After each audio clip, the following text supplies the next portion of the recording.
Lainnya sini Profesor Dr. Manik Saha, sini Chief Minister, bono Risa Ruinai, sengbono lamsok lainnya. Tamu apuni ya bulo Dr. Manik Saha no, bono senghai apuni ya bulo padi senghai borom ruwai seng lamsok lainnya sini Minister. Apuni ya bulo sini SNP Deputy Tripura Pinda Burma ini Profesor Dr. Manik Saha saya di Pinda Burma বেলায় হামবাই ত্রিপুরা মহোদয় উনি ওনার বক্তব্য আপনাদের সামনে রেখেছেন। আমাদের মাঝে উপস্থিত আছেন ভারতীয় জনতা পার্টি ত্রিপুরা প্রদেশের সাধারণ সম্পাদক জেনারেল সেক্রেটারি শ্রী বিপিন দেব বর্মা। বয়স কম কিন্তু অত্যন্ত কর্মঠ ব্যক্তি, ওকে আমি দেখি অবজার্ভ করি। এই ধরনের ব্যক্তি যারা কম বয়সের আগামী দিন আমাদের পার্টি এবং আমাদের কেন্দ্রীয় নেতৃত্ব বারবার বলছে যে নতুন নতুন ছেলে ইয়াং পিপুল তারা শুধু আসুক আমাদের পার্টি, এবং এটাও বলছেন উনি যে যাদের ফ্যামিলিয়াল কোনো খবর নেই যে কোনোদিন রাজনীতির সাথে যুক্ত তারাও আসা উচিত। আমাদের মাঝে আমাদের এমডিসি শ্রী বিদ্যুৎ দেববর্মা আছেন, একদম ডাইনামিক লিডার, যাকে অনেকবার আমি অনেক সময় পরীক্ষার জন্য পাঠিয়েছি বিভিন্ন জায়গায়। সেই ডাইনামিক যে বিষয় সেটা আমি ওনার মধ্যে আমি দেখেছি। আমাদের মাঝে এমডিসি আছে শ্রী সঞ্জিত রিয়াং মহোদয়, ইয়াং ম্যান, উনিও আগামী দিনে আপনাদের নেতৃত্ব দেবে। শ্রী অজিত দেববর্মা মন্ডল প্রেসিডেন্ট, মান্দায় সুখে দুঃখে সবসময় আপনাদের সাথে আছেন। টাকারজলার মন্ডল প্রেসিডেন্ট শ্রী রবি দেববর্মা, উনিও সময় সময় আমাদের সাথে যোগাযোগ রাখেন, আপনাদের যেসব সমস্যা সেই সমস্যা আমাদের সামনে রাখেন, চেষ্টা করি সমাধান করার। শ্রী রাখেন দেববর্মা বিএসসি চেয়ারম্যান বেলবাড়ির, আমাদের আইপিএফটির থেকে উনি এসছেন।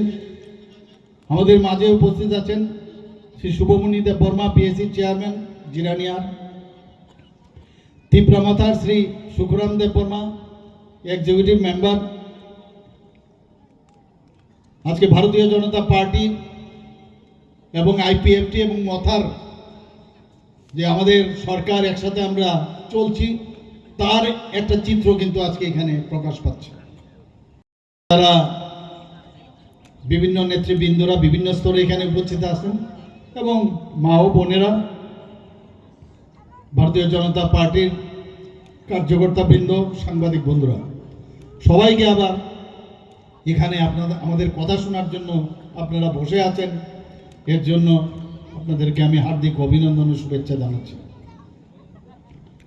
বন্ধুগণ, আগে আমাদের ত্রিপুরা, বিশেষ করে নর্থ ইস্টার্ন রিজিয়নে আমরা কি দেখতাম, চারিদিকে শুধু এই টেরোরিজমের কাহিনী আপনারা সবাই জানেন। মূল স্রোত থেকে সরে গিয়ে অন্য স্রোতে গেছে, নিজেদের জীবনও নষ্ট হয়েছে, আবার পরিবারেরও জীবন নষ্ট হয়েছে, এবং এই রাজ্যেরও জীবন নষ্ট হয়েছে। নর্থ ইস্টের সমস্ত জায়গায় আমরা সেটা দেখেছি, শুধু ত্রিপুরা নয়। সেই জায়গায় মাননীয় প্রধানমন্ত্রীজি 2014-তে যখন প্রধানমন্ত্রীর দায়িত্ব নেন, একের পরে প্রথমে শান্তি সম্প্রতি যদি না থাকে তাহলে কোনো সময় ডেভেলপমেন্ট হবে না, এবং প্রধানমন্ত্রীজি সেটা বুঝেছেন। যে কারণে অ্যাক্টিস্ট পলিসির কারণে যেভাবে প্রায় 11 থেকে 12টার মতো অ্যাকর্ড করেছে। আপনারা নিশ্চয়ই কিছুদিন আগে আপনারা দেখেছেন 4ই সেপ্টেম্বর 2024-এ এটিটিএফ এবং এনএলএফটির সাথে যে চুক্তি হয়েছে দিল্লিতে, সেখানে আমিও ছিলাম। আমাদের যশস্বী গৃহমন্ত্রী শ্রী অমিত শাহজিও ছিলেন এবং প্রধানমন্ত্রীর মার্গদর্শনে সেখানে একটা চুক্তি স্বাক্ষরিত হয় এবং ত্রিপুরায় একমাত্র জায়গা এখন আমরা বলতে পারি যে টেররিস্ট মুক্ত ত্রিপুরা, সবাই সারেন্ডার করেছে, মূল স্রোতে ওরা ফিরে এসছে। এবং আজকে ত্রিপুরায় মাননীয় প্রধানমন্ত্রীজি আমাদের হীরা মডেল দিয়েছে, national highway, H for national highway. একটা টিম করে রাস্তা ছিল NH-08, সেই জায়গাটাও এবার আমি যখন আমাদের ইউনিয়ন মিনিস্টারের সাথে কথা বললাম, সেখানেও 4 লাইনের যে একদম মানে আমাদের চুরাইবাড়ির থেকে চন্দ্রপুর পর্যন্ত 4 লাইনের আপনার NH-08 উনি স্যাংশন করে দিয়েছেন। আমাদের ইন্টারনেট সারা ভারতবর্ষের মধ্যে স্ট্রংগেস্ট ইন্টারনেট মাননীয় প্রধানমন্ত্রী যে আমাদের দিয়েছেন। ট্রেনের কথা তো বলে লাভ নেই, আমরা কোনোদিন ভাবিনি ত্রিপুরার মধ্যে ট্রেন চলবে। আজকে বিস্টাডোম বলুন, বিভিন্ন এক্সপ্রেস ট্রেন বলুন, রাজধানী বলুন, কাঞ্চনজঙ্ঘা বলুন, সেই সাবরুম থেকে আজকে দেশের বিভিন্ন জায়গায় যাচ্ছে। সেটা একমাত্র সম্ভব হয়েছে অ্যাক্ট ইস্ট পলিসিতে মাননীয় প্রধানমন্ত্রীর জন্য।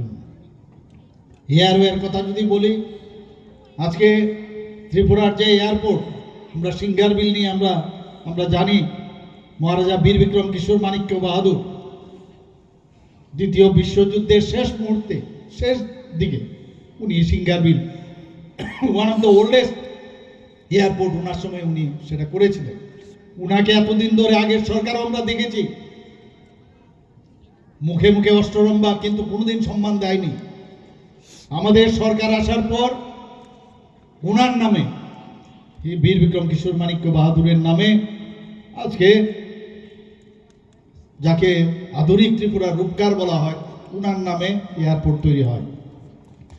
শুধু তাই নয়, 19শে আগস্ট, বহুবার তো এরকম 19শে আগস্ট হয়েছে, ওনার জন্মদিনে ত্রিপুরা সরকার আমরা আসার পর ছুটি ঘোষণা করেছি। একটু আগে আমাদের জেনারেল সেক্রেটারি বলছিলেন, ঠিক আমার বাড়ির সামনে আমরা ছোটবেলায় দেখতাম যে 0 পয়েন্টের মাইল ফলক, যেটা মাইল ছিল, মাইল দিয়ে হতো, কিলোমিটার ছিল না, এবং একটা আইল্যান্ড ছিল, নাম গোত্রহীন একটা আইল্যান্ড, সেটা আস্তে আস্তে করে নিচের দিকে চলে গেছিল। সুযোগ যখন এসছে সেই মাইল ফলক আমি তুলালাম এখানে, এবং আমরা দেখতাম মহারাজার যে কীর্তি, যেভাবে আগরতলাকে সাজিয়েছিলেন, উনার যে মূর্তি সেখানে আমরা প্রতিষ্ঠিত করেছি, এবং এই 0 ফলককে আবার ওখানে উঠিয়ে সেটাকে আমরা প্রতিষ্ঠিত করেছি। এটাই বলছে যে এক ত্রিপুরা শ্রেষ্ঠ ত্রিপুরা, সবকা সাথ সবকা বিকাশের যে কথাবার্তা আমরা বলি, তার একটা পরিচয় আপনাদের দিলাম।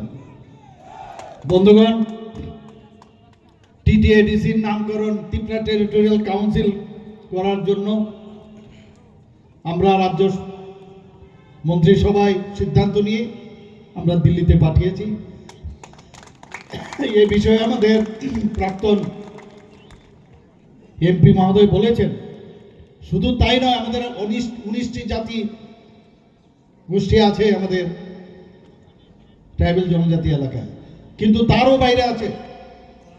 সবার যেন তাদের রিপ্রেজেন্টেশন হয়, তার জন্য যে ADCর মধ্যে 28টা যে আসন সংখ্যা, সেটাকে বাড়ানোর জন্য আমরা 50টা মন্ত্রিসভায় সিদ্ধান্ত নিয়ে তার জন্য আমরা দিল্লিতে পাঠিয়েছি। বন্ধুগণ, 12টি ব্লককে আমাদের জনজাতি অধ্যুষিত এলাকায় সেটাকে অ্যাসপিরেশনাল ব্লক হিসাবে আমরা ঘোষণা করেছি। এবং অ্যাসপিরেশনাল ব্লক ঘোষণা মানে এক একটা ডিস্ট্রিক্টের মধ্যে যে আমাদের বাজেটের টাকা যায়, তার থেকে কমসে কম 8 থেকে 10% বিভিন্ন ডেভেলপমেন্টের জন্য সেখানে খরচ করা হয়।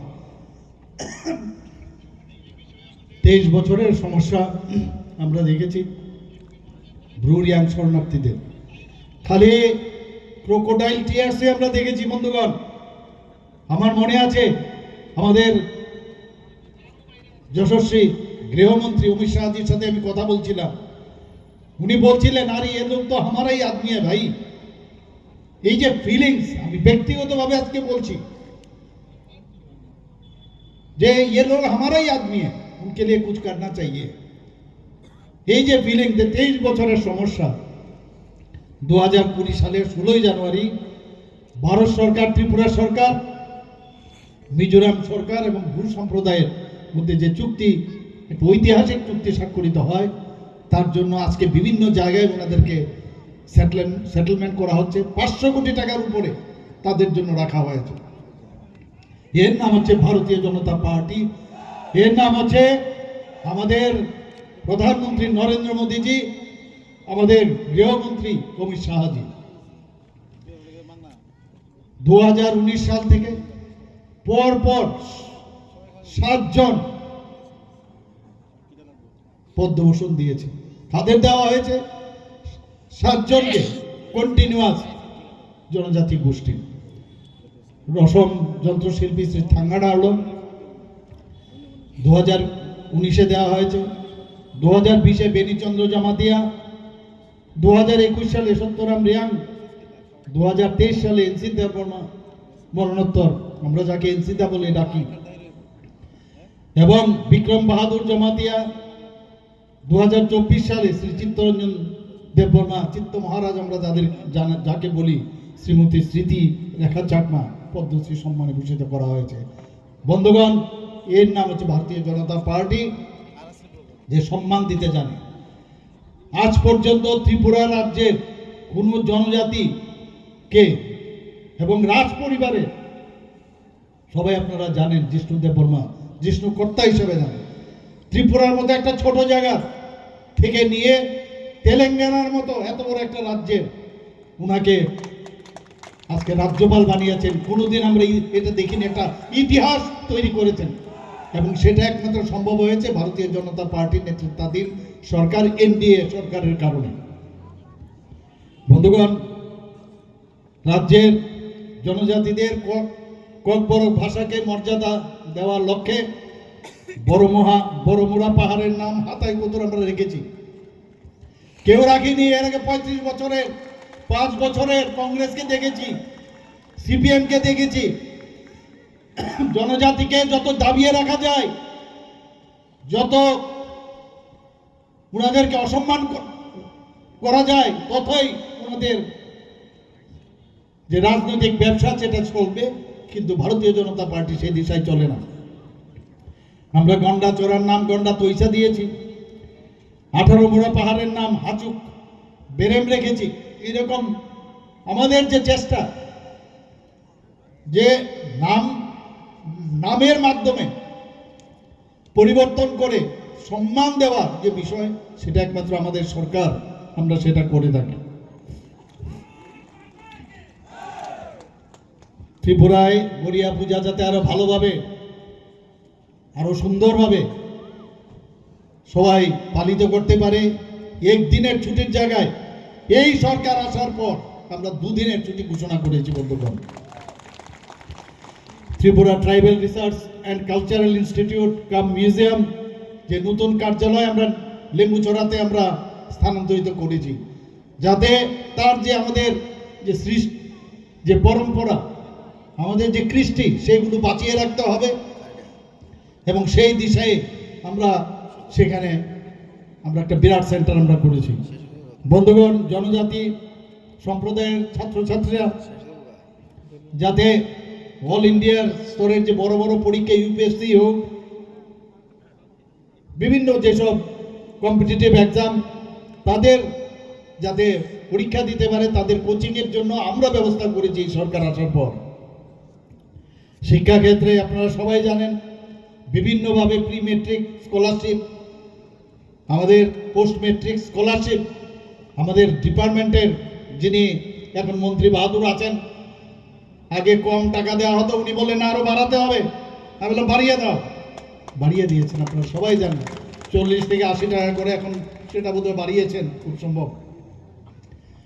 তো এই যে অ্যাটিটিউড কথা বলে যে কে কার জন্য, একটু আগে রেবতীবাবু বলেছেন আমরা একসাথে हम एक साथ रहेंगे तो सेफ रहेंगे, हम लोग एक साथ रहेंगे सेफ रहेंगे, एक साथ रहेंगे।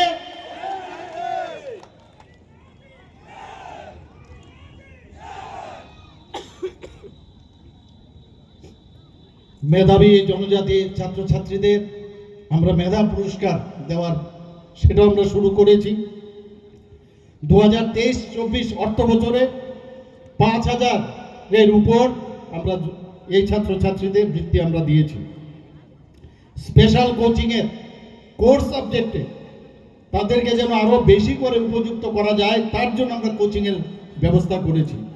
Supplementary education for elementary classes, যখন আমাদের আগের যে জমাতিয়াজি ছিলেন আমাদের মন্ত্রী, ওনার সময় সেটা আমরা শুরু করেছি এবং বিভিন্ন কোচিং সেন্টার প্রায় 10,000-এর উপরে সেই ছাত্রছাত্রীদের আমরা কোচিং দিচ্ছি। বন্ধুগণ, 3টি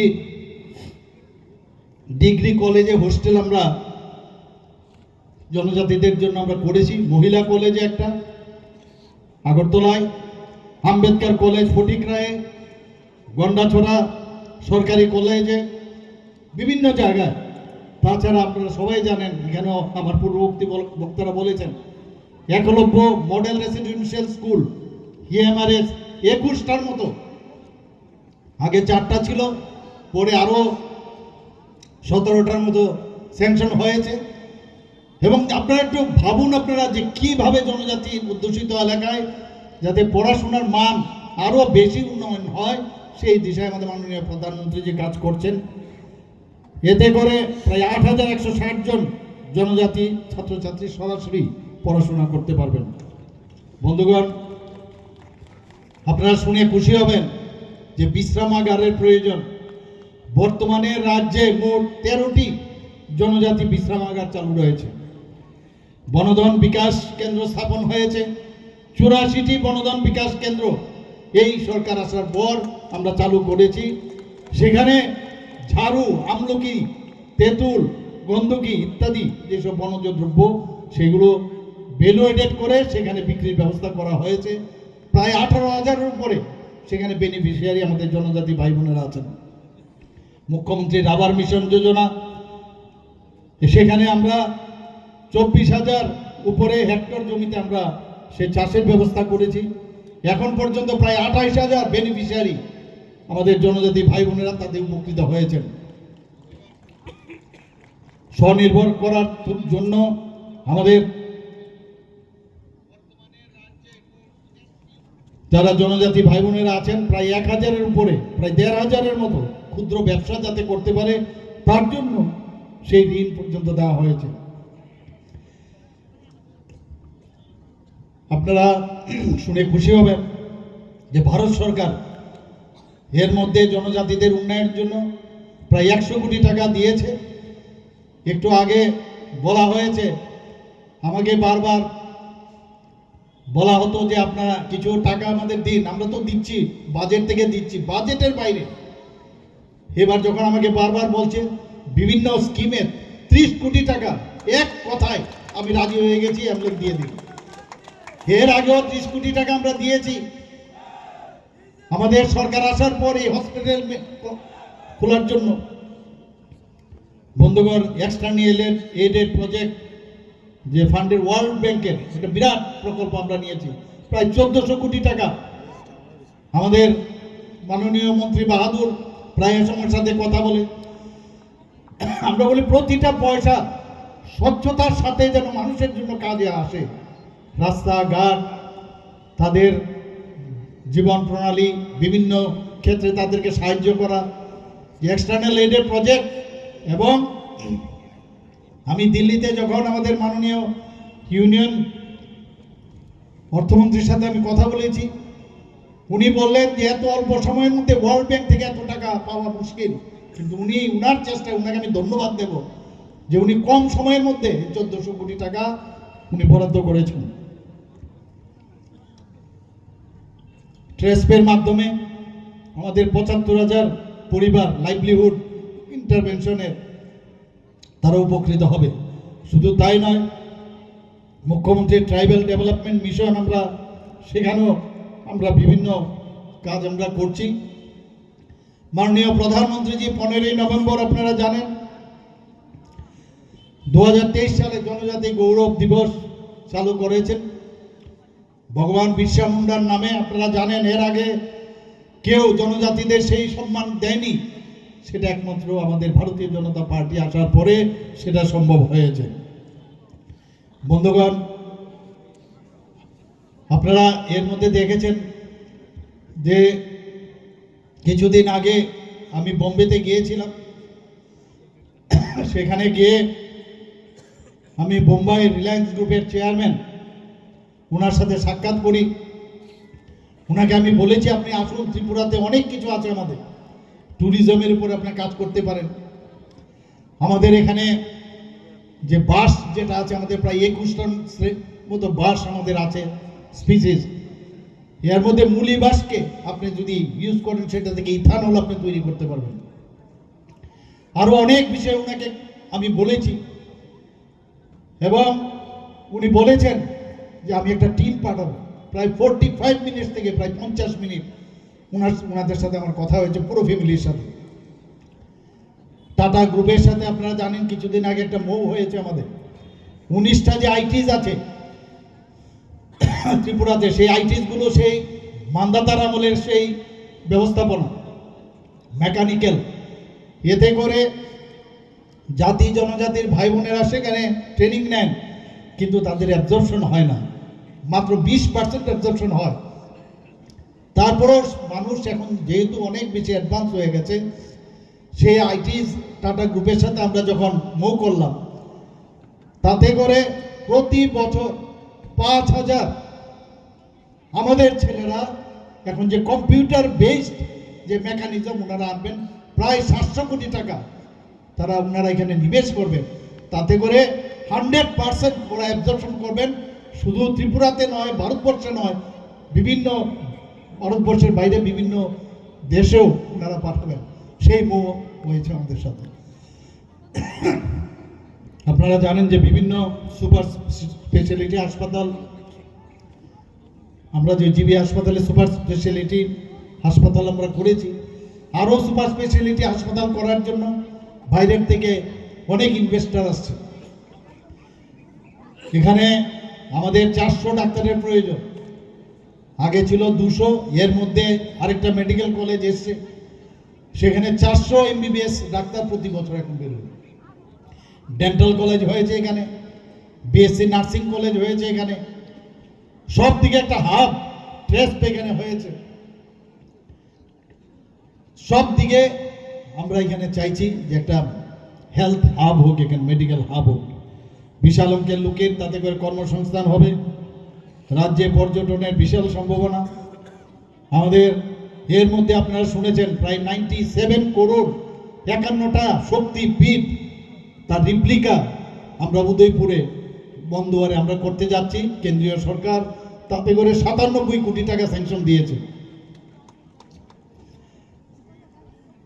আমরা রাজ্যে এয়ারটেলের সাথে আমরা কথা বলেছি, নর্থ ইস্টের মধ্যে প্রথম এখানে এয়ারটেলের ডাটা সেন্টার হবে।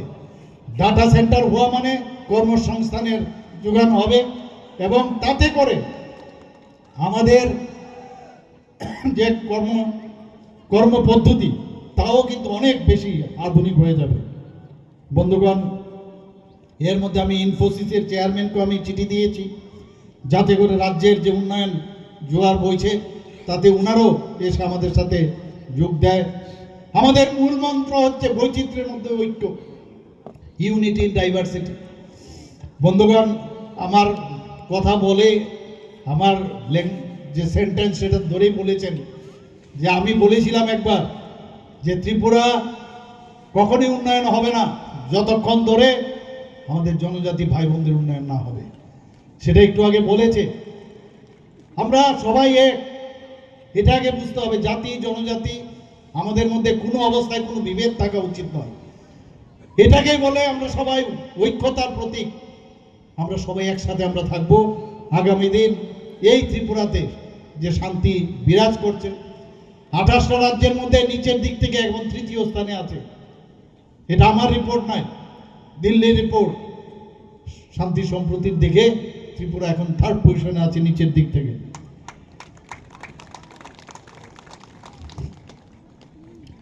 জেআরবিটির মাধ্যমে আমরা বিভিন্ন পরীক্ষার মাধ্যমে, ট্রান্সপারেন্সির মাধ্যমে আমাদের সরকার আসার পর শুধু সরকারি চাকরি প্রায় 13,000-এর মতো আমরা চাকরি দিয়েছি বন্ধুগণ। এর মধ্যে একটা CM7 প্রকল্প আমরা চালু করেছি, সেটাও যারা মাধ্যমিক উচ্চ মাধ্যমিক পরীক্ষা উত্তীর্ণ যারা 200 জন মেধাবী ছাত্রছাত্রীকে 5,000 টাকা করে, এবং যারা মাধ্যমিক তাদের জন্য 2 বছরের জন্য আমরা 5,000 টাকা করে দিচ্ছি, আর 3 বছরের জন্য মাধ্যমিক, আর উচ্চ মাধ্যমিকের 2 বছরের জন্য। বন্ধুগণ, TPSCর মাধ্যমে 30 জন আমরা TCS অফিসার নিয়েছি, 10 জন TPS অফিসার নিয়েছি, এবং প্রতি বছর এটা যাতে থাকে সেই ব্যবস্থা আমরা করছি। মুখ্যমন্ত্রী জন আরোগ্য যোজনার কথা যদি আমরা বলি, এখানে যারা আছেন আজকে কিন্তু ভারতবর্ষের মধ্যে ত্রিপুরা একটা জায়গা যেখানে প্রধানমন্ত্রীর জন আরোগ্য যোজনার পরে মুখ্যমন্ত্রীর জন আরোগ্য যোজনার মাধ্যমে আমরা সবাই আজকে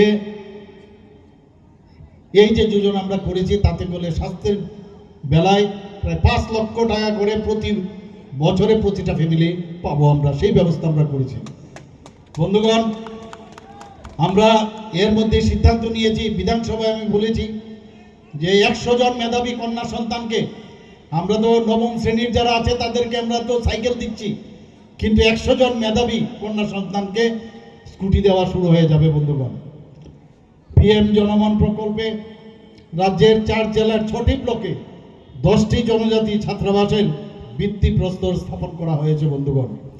এর মধ্যে 4টি রয়েছে ছাত্রীদের জন্য, 6টি ছাত্রদের জন্য। কিছুদিনের মধ্যেই স্পেশাল এক্সিকিউটিভের প্রায় 6,000 স্পেশাল এক্সিকিউটিভের যারা যুবক যুবতীরা আছেন তারা সেই চাকরি পাবেন।